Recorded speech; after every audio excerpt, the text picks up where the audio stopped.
नमस्कार दोस्तों, आपका मेरे चैनल टाक लाफुली में हार्दिक स्वागत है, जहां मिलती है आपको कानून से संबंधित बहुत ही सरल भाषा में जानकारी।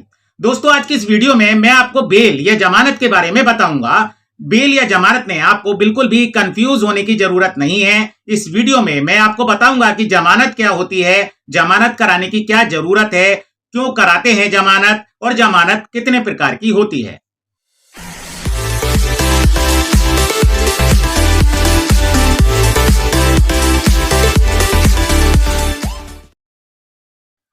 माय डियर फ्रेंड्स, सबसे पहले हम समझेंगे बेल क्या होती है।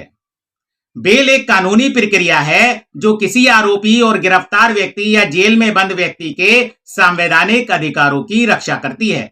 जब भी किसी व्यक्ति के खिलाफ थाने में एफआईआर दर्ज हो जाती है तो वह व्यक्ति आरोपी बन जाता है। अगर आरोपी को यह अंदेशा होता है कि उसे किसी फर्जी केस में गिरफ्तार किया जा सकता है या गिरफ्तार किया गया है, या मामला यदि संज्ञेय नेचर का है और उसे संबंधित मजिस्ट्रेट के सामने पेश करके जेल भेज दिया गया है, तो ऐसे आरोपी को बेल की प्रक्रिया से गुजरना होता है ताकि आरोपी को मुकदमे के ट्रायल या विचारण चलने तक जेल में ना रहना पड़े और आरोपी संबंधित न्यायालय के सामने अपना पक्ष रख सके। दोस्तों, बेल कितने प्रकार की होती है ये जानना भी जरूरी है। वीडियो में आगे बढ़ने से पहले अगर आप हमारे चैनल पर नए हैं तो चैनल को सब्सक्राइब जरूर कर लें और साथ ही बेल आइकन भी प्रेस कर लें ताकि हमारी वीडियो का नोटिफिकेशन आप तक पहुंचता रहे और आपको कानूनी विषयों पर नई वीडियो का अपडेट लगातार मिलता रहे।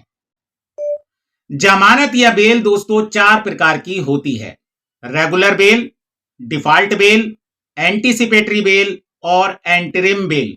सबसे पहले हम बात करेंगे रेगुलर बेल के बारे में। दोस्तों, रेगुलर बेल के बारे में भारतीय नागरिक सुरक्षा संहिता की धारा 480 और धारा 483 में प्रोविजन दिया हुआ है। दोस्तों, ये तो आप जानते ही हैं कि जब पुलिस किसी व्यक्ति को अरेस्ट करती है तो भारतीय नागरिक सुरक्षा संहिता की धारा 58 के तहत 24 घंटे के भीतर उसे निकटतम मजिस्ट्रेट के सामने पेश करना जरूरी होता है। जब किसी व्यक्ति को अरेस्ट करने के बाद पहली बार उसे मजिस्ट्रेट के सामने पेश किया जाता है तो उसके बाद कभी भी रेगुलर बेल एप्लीकेशन फाइल की जा सकती है। यहां पर यह बात भी इंपॉर्टेंट है कि अगर बेल एप्लीकेशन मजिस्ट्रेट के सामने पेश की जाती है तो यह एप्लीकेशन भारतीय नागरिक सुरक्षा संहिता की धारा 480 के तहत पेश होगी। अगर बेल एप्लीकेशन सेशन या हाईकोर्ट में पेश की जानी है तो यह भारतीय नागरिक सुरक्षा संहिता की धारा 483 के तहत पेश होगी। इसलिए शॉर्ट में कह सकते हैं कि जब किसी व्यक्ति की गिरफ्तारी के बाद मजिस्ट्रेट कोर्ट में बीएनएसएस की धारा 480 के तहत एप्लीकेशन फाइल करके या सेशन या हाई कोर्ट में बीएनएसएस की धारा 483 के तहत एप्लीकेशन फाइल करके जमानत प्राप्त की जाती है तो उसे रेगुलर बेल कहते हैं। यह बेल प्रायः केस के ट्रायल चलने तक के लिए होती है। माय डियर फ्रेंड्स, दूसरे प्रकार की बेल होती है डिफॉल्ट बेल, जिसके बारे में प्रोविजन बीएनएसएस की धारा 187 में दिया गया है। दोस्तों, पुलिस किसी मैटर में एफआईआर दर्ज होने के बाद कितने टाइम में अपनी रिपोर्ट पेश करेगी इसके बारे में कोई भी प्रोविजन नहीं है, लेकिन बीएनएसएस की धारा 187 में यह प्रोविजन जरूर किया गया है कि अगर पुलिस ने किसी व्यक्ति को अरेस्ट किया है और अगर उसका अपराध ऐसा है जिसमें 10 साल या उससे ज्यादा की सजा का प्रोविजन है तो अरेस्ट से 90 दिन तक अगर पुलिस चार्जशीट फाइल नहीं करती तो ऐसे अरेस्ट किए हुए व्यक्ति को बेल पर छोड़े जाने का अधिकार मिल जाता है।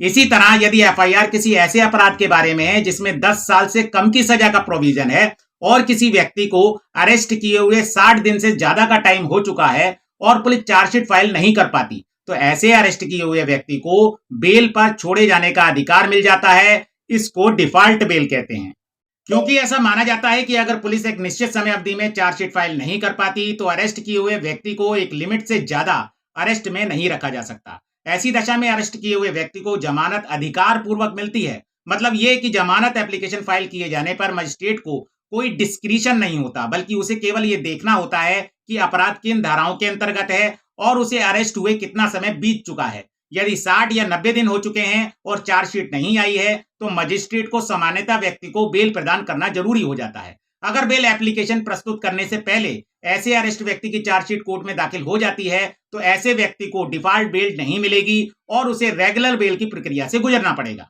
माय डियर फ्रेंड्स, अब तीसरे प्रकार की बेल होती है एंटीसिपेटरी बेल, जिसका मतलब होता है कि अग्रिम जमानत। इसका मतलब होता है कि अरेस्टिंग से पहले कोर्ट से अग्रिम रूप से जमानत ले लेना।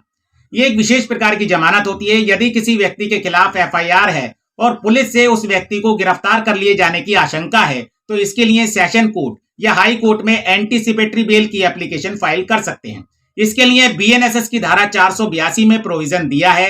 इसको ही अग्रिम जमानत या एंटीसिपेटरी बेल कहा जाता है। जब भी हम एंटीसिपेटरी बेल के लिए एप्लीकेशन कोर्ट में मूव कराते हैं तो कोर्ट को कुछ जरूरी बिंदुओं पर संतुष्ट करना जरूरी होता है, जैसे कि उस अपराध में आपकी कोई भूमिका नहीं है। दूसरा, कोई एज फैक्टर या हेल्थ इश्यू भी हो सकता है कि ऐसी दशा में आपको अरेस्ट किया जाता है तो आपको जान का खतरा हो जाएगा। गौरतलब है कि सन 2018 से पहले किसी भी अपराध की एफआईआर होने पर एंटीसिपेटरी बेल एप्लीकेशन को अप्लाई किया जा सकता था, लेकिन 2018 में इसमें संशोधन के बाद रेप जैसे अपराध को इस बेल के दायरे से बाहर कर दिया गया। आपको यह भी बताना जरूरी है कि एससी एसटी के मामलों को भी एंटीसिपेटरी बेल के दायरे से बाहर ही रखा गया है। दोस्तों, अब बात करते हैं अंतिम प्रकार की बेल, जिसे अंतरिम बेल या एंटरिम बेल कहते हैं, और इसका नेचर अस्थायी होता है। सबसे बड़ी बात यह है कि अंतरिम बेल के बारे में ना सीआरपीसी में कोई प्रोविजन है और ना ही बीएनएसएस में कोई प्रोविजन इस बारे में दिया गया है। कई बार जब सेशन या हाई कोर्ट में एंटीसिपेटरी बेल के लिए एप्लीकेशन मूव की जाती है तो अगर कोर्ट उस दिन सुनवाई नहीं कर पाता या कोई उस दिन बेल देने में कोई विधिक बाधा उत्पन्न होती है या कोई रिपोर्ट थाने से कोर्ट के अवलोकन के लिए आनी हो तो उस समय कोर्ट से प्रार्थना की जा सकती है कि अगली तारीख पेशी तक या एक निश्चित टाइम के लिए अरेस्ट को रोका जाए। तो कोर्ट ऐसी दशा में अंतरिम बेल के प्रार्थना पर अगली तारीख पेशी तक के लिए व्यक्ति को अंतरिम बेल प्रदान कर देता है। तो इसको ही एंटरिम या अंतरिम बेल कहा जाता है। तो दोस्तों, आपको आज की हमारी वीडियो इस लीगल टॉपिक पर कैसी लगी कमेंट सेक्शन में कमेंट करके जरूर बताइएगा। अपनी जानकारी और अनुभव के आधार पर मैंने इस लीगल टॉपिक को आपको समझाने का प्रयास किया है। उम्मीद है आप बेल और उसके प्रकारों को अच्छी प्रकार समझ पाए होंगे। इसी प्रकार लीगल टॉपिक पर मेरा उत्साह बढ़ाने के लिए आप मेरे चैनल टॉक लॉफुली को सब्सक्राइब कर सकते हैं, और अगर मेरी वीडियो आज की इस टॉपिक पर आपको पसंद आई हो तो एक लाइक जरूर कर सकते हैं। नमस्कार दोस्तों।